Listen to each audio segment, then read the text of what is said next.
You got Q's, I got A's. So one of the things that you guys had reached out to me, or at least I reached out to you, I haven't done a question and answer vlog in quite some time. In fact, the first time I attempted it was during my 100th episode. I didn't get a whole lot of response, but hey, that was just a test run for me, and I haven't gone back to it since. But today or yesterday, I asked you questions, and you guys provided. So I want to get to some of the more serious questions out first, and then we're going to go out, and then I'll answer some of the other stuff, because there are some really great questions here that I want to address right off the bat. So that way we kind of get that knocked out of the way. We start the day semi-serious, which is different, but it proves the point. All right, so let's start with Steven, 22 Ounce Adventures, who is currently out here in Florida at Disney World as we speak, as we're recording this. His question: what is your ultimate goal with YouTube, and who or what made you start your channel? Okay, so this is a great question, right? So with this one, it's a little weird because a lot of people like draw inspirations from like Adam the Woo and Tim Tracker. I would say that those two were definitely my influences, but originally I really wanted to get into like the gaming channels, and that was kind of like my original test run. And then I ended up creating something similar to this. If you go back and watch some of the earlier ones, it was me just kind of in a car, just kind of talking. I just wanted my voice out.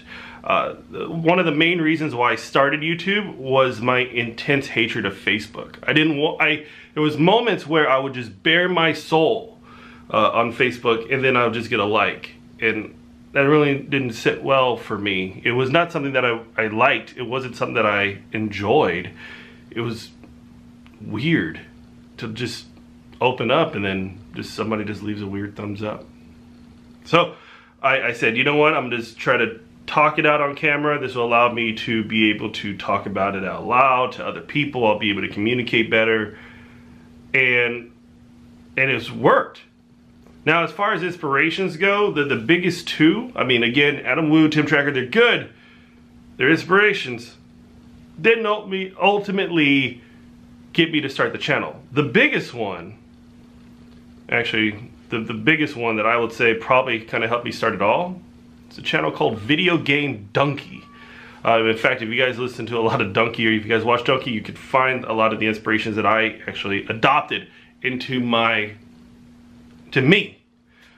All right, so here's another good one, right? This is from my buddy, Rosemarie. And she says, where do you think Orlando vlogging is headed? Or what do you think Orlando vlogging is headed? Do you think that market has become flooded at this point? It's a fantastic question. Now, here's the thing about Orlando vlogging, and I probably talked about it a little bit, probably not, especially with social media. I think Orlando vlogging is great. I think vlogging in Orlando is great, but nobody vlogs in Orlando. So let me just kind of like explain that for a minute, because there's a lot of places that go to Disney World. So there's a lot of Disney World vloggers, and I think with Disney World vloggers, it seems to increase every single day with people like myself, or Paging Miss Amaro, and Tim Tracker, and World of Micah. We're all tend to head in one certain area. So when we all go to Disney World and everybody goes to Disney World, it's fun, it's nice, it kind of becomes that great tourist destination that we all want to visit. But at the same time, if you're trying to be a part of that group and rise to the top, it kind of makes things a little more difficult to at least get yourself out there. So it becomes really difficult, and disillusionment kind of happens on where your place in this world fits, if that makes sense. So, and that's definitely something that I've been kind of like wondering myself, is where do I fit in the grand scheme of all the other vloggers? What am I as popular as X and X and X, or am I as well known as X, X, and X and X?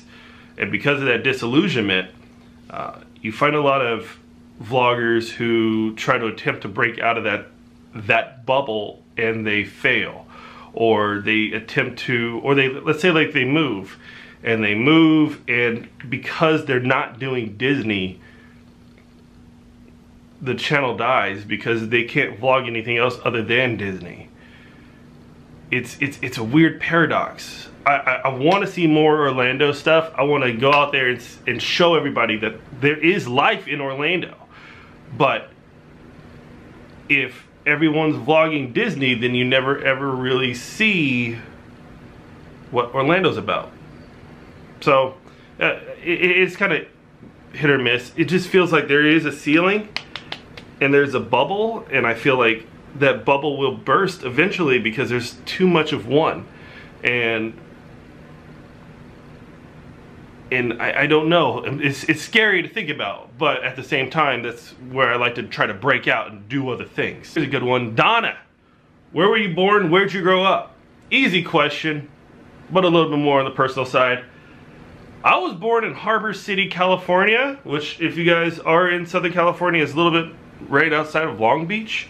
But where did I grow up? Is the greatest city known to man, period. Better than Orlando, better than Vegas, better than LA. It's a little town called Victorville, California. And it is a great, great town, regardless of what you read on the news. Here's a two-part question from Mr. BLNGR. It's a two-parter. First part, where do you find or get your motivation content to vlog about? With this, I would say it's just trying to get out there. It's hard to find like that sort of inspiration, or at least motivation. A lot of times it's hard to be like, maybe I should go and do something else. But a lot of it is that I want to go out and I want to just do something. And a lot of it, I pull up into the parking lot. If I go to Disney or if I go anywhere else, I have no idea what I'm going to record. I really have no idea what is going to be said or what's going to be done. And a lot of it is as it's happening. It's very improv sort of way. So I really have no agenda or no plan. So you're watching the day unfold as it unfolds. So I guess that's my motivation, is where does this take me if I go to Disney World, and what am I going to record and what am I going to see? It typically works out well, right? Do you find that people are interested in seeing free to do X at X in your vlogs? I think so, because a lot of people come to Orlando, or they go to Disney and they want to find things that are affordable and things that are free, and I think that's very, very beneficial. So the more that people go, okay, how can I make my vacation better, then they want to see the rest, right? I think that's kind of how it works. Oh wait, so how do you get past all the eyes you get vlogging more public areas? So this is a very good one, because I had to go back and watch some of my old vlogs, because I started thinking about it when I read this question. I went back and I watched my first time when I went to Universal Studios. That was Negro Orlando 8, by the way, and that one was really funny because I wouldn't hold the camera. So I'm gonna use this for example. I wouldn't hold the camera like this, because a lot of vloggers like to hold their cameras like really high. I would hold it like this, and I would hold it very low so that way nobody could see that I was vlogging. I was trying to be very secretive, but I noticed that the more you have, you know, you get comfortable with vlogging, you get comfortable with who you are, and you get comfortable with whatever you're doing, then you hold the camera up and you don't care so much of who's seeing you. In fact, you do the opposite. You want people to see you because they recognize you, which leads me to my next question. So this one comes from my buddy Dave. See, I reached out on Twitter and Facebook. My buddy Dave gave this one. You spend a lot of time bearing your soul via both your blog and social media in general. Two pretty heavy questions. One, you spoke recently and the need for validation. What defining moment prior to 2000 do you think created this driving force? So, first part. So validation, I think, is probably the best thing and worst thing when it comes to vlogging. And the reason why is when it comes, because everybody wants to feel like special. Everybody wants to feel a part of something, and they want to be validated with the work that they do. that is the very bottom line of it all for a lot of vloggers. A lot of people will say, hey, I do it because I like to make videos. But wouldn't you want to get recognized for that work, right? For me, validation is a lot of different things, and it was very, very heavy on my life. Prior to 2000, I would say about like 1999, I think even leading up to 2000, as a kid, there was a wall, there was a big adjacent wall, almost similar to like those two walls and another wall, like imagine a box, right? And on one wall, it was a giant photo. The photo that sat on one end of the wall was this giant photo of me when I was 18 years old. This is my graduation photo, right? So that hung up on the wall for many years. Actually, not for many years. I would say just like as soon as it was printed, my grandmother actually framed this for me and we put it on the wall. And so did my brother when he was in a senior. So on one wall, that giant photo hung. On the other wall, his photo hung. Now, when he went into the Marines, and to answer another question, no, Eric, I was never in the Marines, but my brother is, so I like to represent the Marines. But he had a giant picture on a wall, and all of his accomplishments in the Marine Corps would just follow. And that was something like his wife did, which was perfect, right? So we want to praise my brother, which is great, and a lot of his accomplishments will go on that wall. Tons of them, and he did a lot. But on my wall, I didn't really put a lot of things on there. I expected others to, but I just didn't. And at that same time, I did an independent film. I was doing theater. I got into pro wrestling, and my wall just stayed bare. And because of that, it triggered this need to be validated. And I wanted to be validated by others, but I couldn't validate myself because that's not how I thought things worked.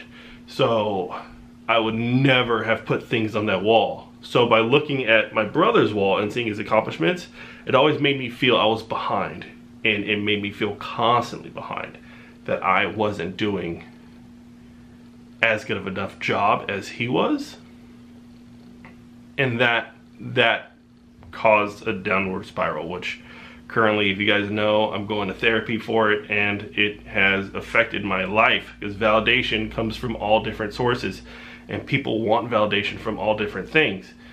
And because of that constant need of validation, the people who give it to you, you throw it away. You just want more and more and more. But the second question that he asked, vlogging is a double-edged sword, inviting both praise and criticism, being sensitive to both of these. How do you balance in order to not either crumble into a mass of nothingness or feel yourself wholly above others? It's weird.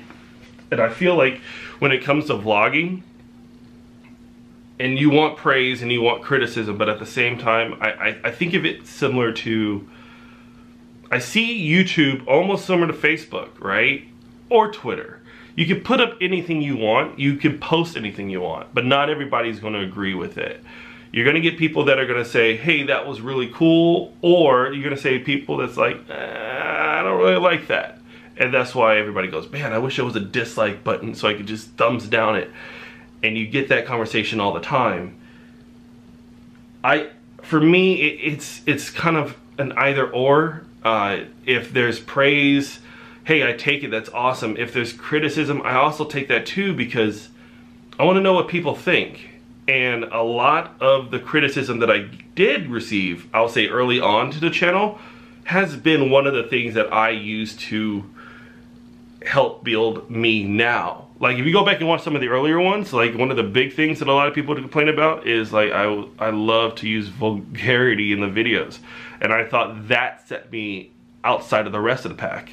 But it really didn't, because you couldn't really watch it if you're going to Disney World and you're watching it with your kids. So having this guy always drop F-bombs and everything else like that, it didn't make you want to watch the video. It just made you more self-conscious of, not self-conscious, but maybe I wasn't the person that I would watch if I am going to be using vulgarity, if that makes sense. My buddy John. That's, I want to say Lone Star Disney. That's his YouTube channel. If you knew that the next vlog would be your final episode ever, what would it be about? It'd be simple. It would just be me and Chica. If I'm going to do a vlog, one last vlog, I would much rather it be something about Chica and I. Not going to Disney, not doing anything else.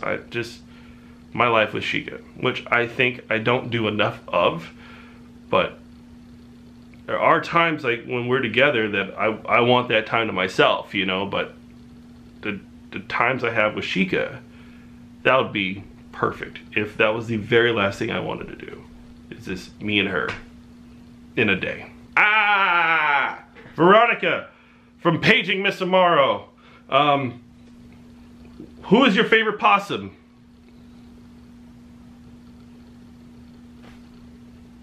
Johnny the Possum. If there is a Johnny the Possum, I don't really know. What has been the best part about vlogging so far to you? I love the fact that I've been able to meet a lot of the people that I would watch. Vlogging is not like necessarily like being a part of like this celebrity thing that a lot of people want to attach to vloggers. I think that's the part that kind of creates that weird separation of, you know, subs and everything like that, is that there's a weird like celebrity complex that comes with vlogging, which is strange. I think removing all that, I've been able to meet a lot of friends, a lot of people that I've been dying to meet, but also being able to learn and understand my own limits. And I'll say the thing that kind of tops them all off is that it's unlocked a love of something that I didn't think I loved before. And just to kind of elaborate on that is that I probably did not enjoy anything that had to do with the camera or editing. But the more I vlog, the more I enjoy doing things with cameras, the more I enjoy doing things with editing and putting it together and putting together this product and then putting it out to the world. And whether it's loved or whether it's disliked, that process has been beautiful for me. Only because, you know, if you've never really done it, you don't know if you're really good at it. But then when you actually do it and you are good at it, you want to keep going with it. That is kind of how I feel about vlogging. Oh, and by the way, I love that Negroni. So I got a good one real quick from Robert. What is your favorite Disney hotel restaurant to eat at and favorite place to eat at City Walk in Disney Springs? Easy. Whispering Canyon, the best restaurant on Disney property, period. Period. Now there may be others. I know a lot of people like Ohana. I never really ate Ohana too much. I had it like one time for breakfast, but Whispering Canyon was my favorite. Favorite place to eat at City Walk? Burger King. I haven't really ate there a lot. Honestly, Burger King would probably be my favorite. Also, my buddy James, is there an attraction that changed your mind on after visiting a few times? Whether it got worse or better with time? I would say... Man, that's a really hard question. The only one that's changed my mind over time would probably be Pandora, the Flight of Passage. I think it's a very, very good ride the first time you ride it, and then the more times you ride it, it's still a very good ride, but you can start seeing flaws. And it's almost kind of like the Back to the Future effect at Universal Studios, is that it's good, but when you start looking around, it's not as good. I felt almost like I was alone during the ride, and it made me feel like this was a part of me. And then you realize that there's more people on that same journey, and it just kind of broke the magic a little bit for me. But it's still a very fun ride. Doesn't make it bad. It just it doesn't make it as good anymore, I suppose. Who's that Pokemon? Oh, this is an Arya cat. Hi, Arya. Hi, Arya. How you doing? She's the Pokemon. Favorite condiment? Mustard. Why am I so awesome? I don't know. I don't even think I'm awesome at all. I'm just there, I guess. Who's my favorite Ghostbuster? The kid in a wheelchair. Easy. So this is a bit of a two-part question. This is from both Brienne and Cyndia. Cynthia? I can never say your name right. You know who you are. Anyways, they talk about Vegas, right? Is there any hope of a Vegas vlog? Well, probably very, very soon. Cross your fingers. The only thing about like Vegas and Vegas vlogs, they're really fun. I enjoy it. So very, very shortly, because people need to see more Vegas. And that's another thing. I don't think I don't think anybody like vlogs Vegas very much. But what is some like tips about people living in Vegas? Here's really the big tip. You gotta be prepared for the heat. You absolutely have to be prepared for the heat. If you're not prepared for the heat, it beats you. And it's not heat like this. It is bad. I cannot even stress how bad Vegas heat is. It is bad. You pray for humidity. You want humidity. I don't mind the humidity. I actually don't mind it at all. That dry heat can get up to 120 degrees. So if you're prepared for 120 degrees, or if you've ever opened your oven, then Vegas may be your spot. Here's a good one from Sam. Which attractions, now that you've vlogged in, do you have no interest in returning to?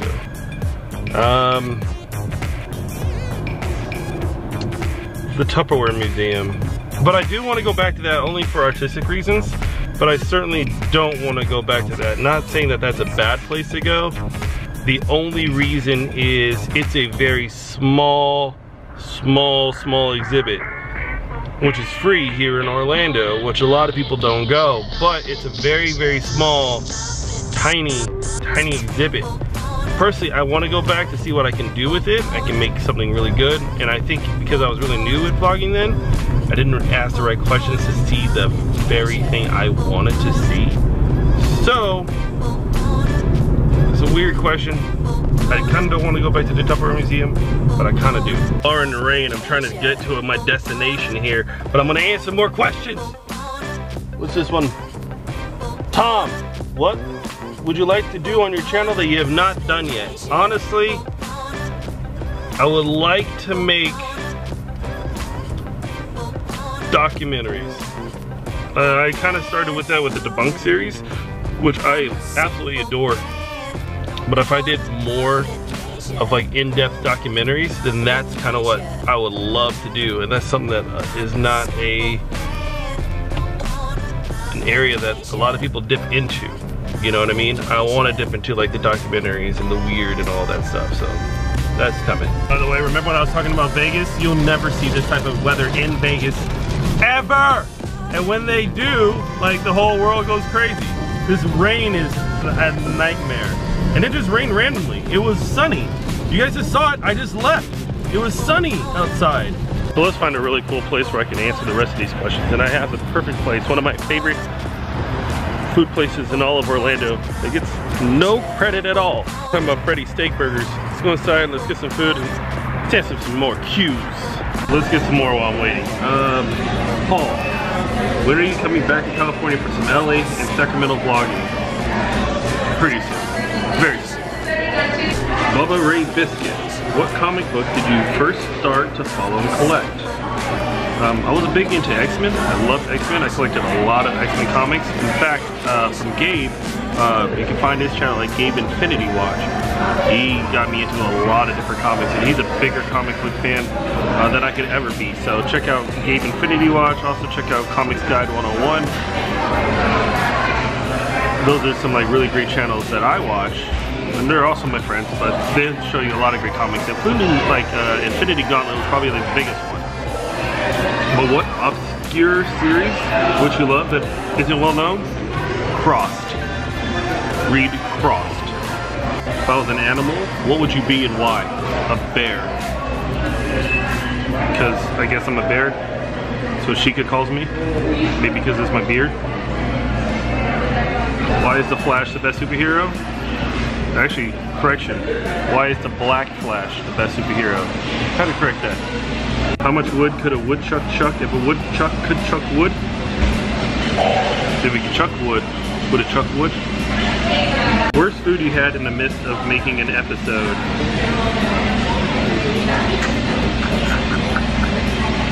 The purple wall slush was by far the worst thing I've ever had, period.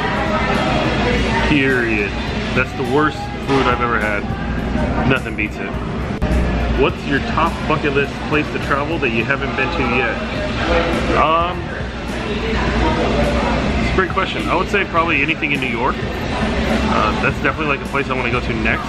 Definitely want to go check out New York, visit New York, and vlog New York. It seems like that's been like the destination for a lot of people, but that's coming.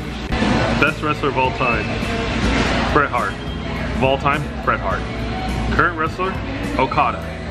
Would you rather fight one T-Rex size Day of Steve or 100 Day of Steve size T-Rexes? No, you only fight one T-Rex size Day of Steve, and the ultimate weapon is a cup of Beverly. Now I love Beverly, but I know, hey, that's me. But you give Steve Beverly, you always win. Ah, yes. Ah, yes. These burgers are so good. I like their fries as well, but this is good. What are your feelings towards boiled peanuts? Have they changed since moving? No. I hate boiled peanuts. I absolutely detest them. Very gross. What's your opinion on one and done college basketball kids? I have none. I just don't care. What side of It's All Star-Lord's fault did you land on a post-Avengers Infinity War? Well, it's funny because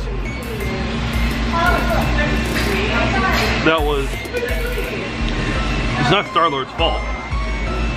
In fact, that was the exact plan that Doctor Strange envisioned. Every plan failed. Every plan that was going to work failed. But there was one change to it all, and it had to do with Star-Lord. Now, if Star-Lord did in fact go with the plan, I feel that they will fail.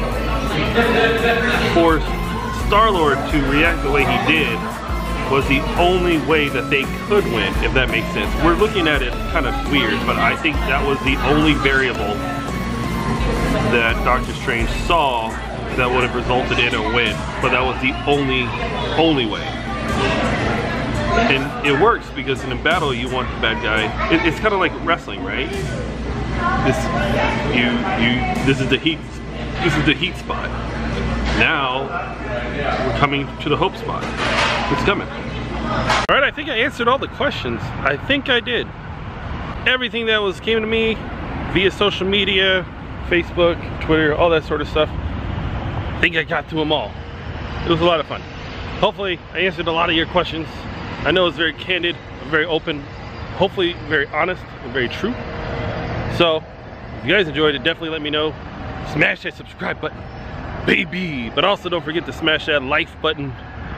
But thanks for watching. I appreciate all of you. That's it. I'm done. I'm sick of it. I'm out. Make the ground shake.